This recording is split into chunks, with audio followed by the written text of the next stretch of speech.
I think initially what we have to do to help people accept tremoring into their entire lifespan is to reframe the narrative and change the paradigm that tremoring is bad or dangerous or wrong. And that's why we restrict ourselves and inhibit it. So we have to change the narrative here and introduce it as this is your self-regulating mechanism. We as a human organism, we are self-regulating.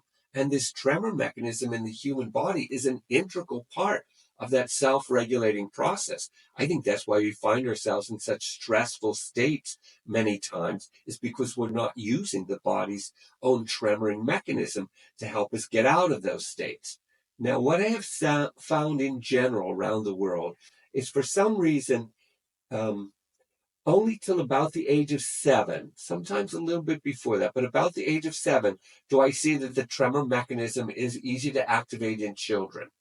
And so if we could train children to continue to use this, they could actually fall asleep at night easier, even if they had a stressful day in school, as an example, or with their playmates or friends.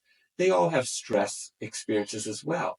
If they knew they could come home and they could downregulate and release the stress, then they have already begun to learn how to self-regulate from the age of 7. What seems to happen, though, when we get to teenage years, teenagers are going through a developmental phase themselves. And in that developmental phase, what they're doing is learning how to control their body. So they're coming out of like 7, 8, and 9 years old, where you cry if you fall and you hurt your knee.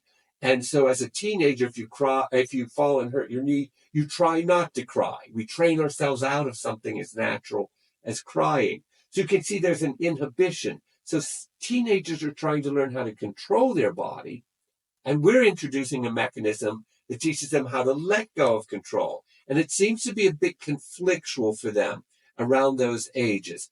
But if they were trained at an earlier age that this was good, I think they'd be able to take it right through teenage years just as easily. Then we get more into adulthood.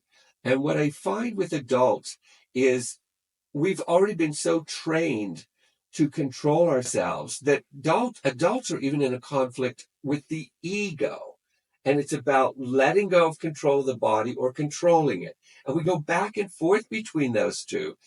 But once they experience the tremoring, and the body finds it so pleasurable, actually, that it convinces the ego this is good, and they learn to let go of that. When we get into later years in life, I find like 50 or 60, people seem to be more willing to let go. And some of that is because of the way we're trained in our societies, is that we're trained our whole life long to control and to be in control. And when we get to be around 50 or 60, there's a lot of changes that are going on chemically in the body and a lot of reflection about the life that we had. And people are more willing to say, I'm not going to keep controlling my life. And I have aches and pains in my body, or I'm feeling tired, and I want to renew my body. I want to have a healthy rest of my life. And so they're much more easy to let go into it, explore it, and find it very useful. When I work with people who are like 70 or 80, they're wonderful. They tremor almost immediately, very easily. The tremoring feels remarkably pleasurable for them, and they seem to give into it the easiest because they finally at that age have learned how to say, I don't need to control. I'm really not in control. And so they've had a whole shift of consciousness, and they're more willing to give into experiences of life that help them feel their bodies more deeply, relax into their day-to-day lifestyle, and are more embracing of accepting tremoring in their bodies.